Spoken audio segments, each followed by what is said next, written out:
Hola amigos, bienvenidos a mi canal. En el video de hoy aprenderemos a calcular las resistencias de un divisor de voltaje.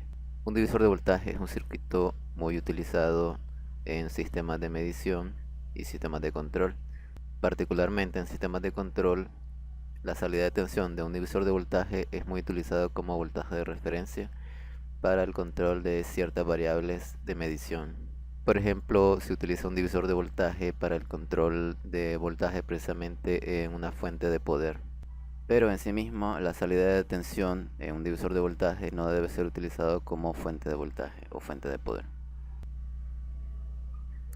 El divisor de voltaje consiste en dos resistencias conectadas en serie, que tiene una fuente de alimentación V sub S y tiene una salida V sub O entre los dos resistores. Como les mencionaba anteriormente, hay que evitar utilizar el divisor de voltaje como una fuente de alimentación, porque una vez colocada la carga, el voltaje V sub O bajaría muchísimo. Por ejemplo, si tuviéramos una fuente de alimentación de 12 voltios y tuviéramos una salida a 5 voltios, colocamos la carga, entonces aquí ya no serían 5 voltios, sino que bajaría el voltaje. Esto debido que al colocar la carga disminuye la resistencia entre estos puntos. Entonces evitamos utilizar el divisor de voltaje como fuente de alimentación. El divisor de voltaje se utiliza mucho como un voltaje de referencia para una entrada a un comparador de voltaje. Entonces este voltaje fijo se compara con una entrada de voltaje que sale de un sensor, puede ser un sensor de temperatura por ejemplo, y a partir de la comparación pues existe una salida. Entonces vamos a llamar R1 a la resistencia de este resistor y R2 a la resistencia de este otro resistor. La salida de tensión entre estos dos resistores, V sub O, va a estar dada por la siguiente ecuación. Si nosotros despejamos R1 y reordenamos la ecuación, nos queda que R1 pues, es igual a R2 multiplicado por el voltaje de la fuente entre el voltaje de salida que nosotros queremos, menos 1. R2 lo vamos a calcular como el voltaje de salida que nosotros queremos dividido entre la corriente que nosotros queremos o deseamos, en donde I es la corriente que atraviesa los dos resistores. Entonces vamos a ver un pequeño ejemplo. Vamos a utilizar un voltaje de fuente 12 voltios en este caso. Vamos a suponer que queremos un voltaje a la salida de 2.5 voltios. Podemos seleccionar cualquier otro valor entre 0 y 12 voltios, y la corriente va a ser a través del resistor R2 va a ser 5 miliamperios, es decir 0.005 amperios.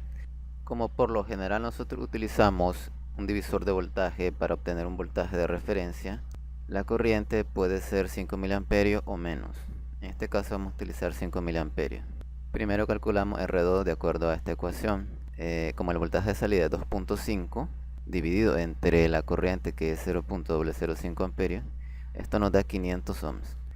Para obtener esta resistencia de 500 ohms podríamos colocar dos resistores de 1K conectados en paralelo. Sin embargo, para evitar utilizar tantos resistores vamos a utilizar solamente uno de 510, un valor aproximado de 500. Para calcular R1 usamos la ecuación, introducimos los valores sabiendo de que R2 es 510, de que la fuente son 12 voltios, que el voltaje de salida deseado son 2.5, menos 1. Sustituimos ahí los valores, lo hacemos paso a paso y nos da que la resistencia 1 debe ser de 1938 ohms. Como no existe una resistencia con exactamente ese valor, lo que tenemos que hacer es colocar dos resistencias en serie. Y para eso vamos a colocar una resistencia de 1.8K en serie con una de 120, que nos da 1920, muy cercano a 1938, con lo cual tendremos que cambiar este resistor por dos resistores colocados en serie. Un resistor de 1.8K y el otro de 120 ohms. Bien, vamos a quedarnos con los valores calculados para R2 y para R1, porque lo que vamos a hacer ahora es verificar el voltaje de salida. Nosotros habíamos dicho que queríamos 2.5 voltios a la salida, pero con estos nuevos resistores puede ser que el valor de salida cambie un poco. Vamos a ver, el voltaje de salida va a estar de acuerdo a esta ecuación de acá. Vamos a sustituir valores sabiendo que el voltaje de la fuente es 12, que R2 es 510, R2 es 510 otra vez y de que R1 es 1920.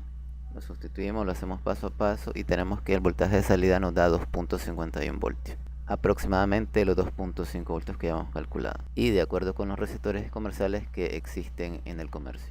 En cuanto a la potencia de los resistores, pues como utilizan muy poca corriente, unos 5 miliamperios apenas, bastaría con utilizar para los tres resistores potencias de un sexto de watt. Ahora haremos una pequeña simulación. Aquí tenemos la fuente de 12 voltios, tenemos R2 que lo habíamos calculado en 510 y tenemos R1 que estaba conformado de dos resistores, uno de 1.8K y el otro de 120. Vamos a medir la tensión en este punto, a la salida, y esta la vamos a conectar a tierra. Vamos a simularlo y dice que el voltaje de la salida es 2.52 voltios, muy cercano al valor que habíamos calculado. Hasta aquí el video de hoy, espero que la información te haya servido. Si te gustaría que hable sobre algún tema de electrónica en mis próximos videos, por favor házmelo saber en los comentarios. También te invito a que te suscribas a mi canal y que actives las campanitas de las notificaciones para que seas el primero o la primera en ver mis videos. Gracias.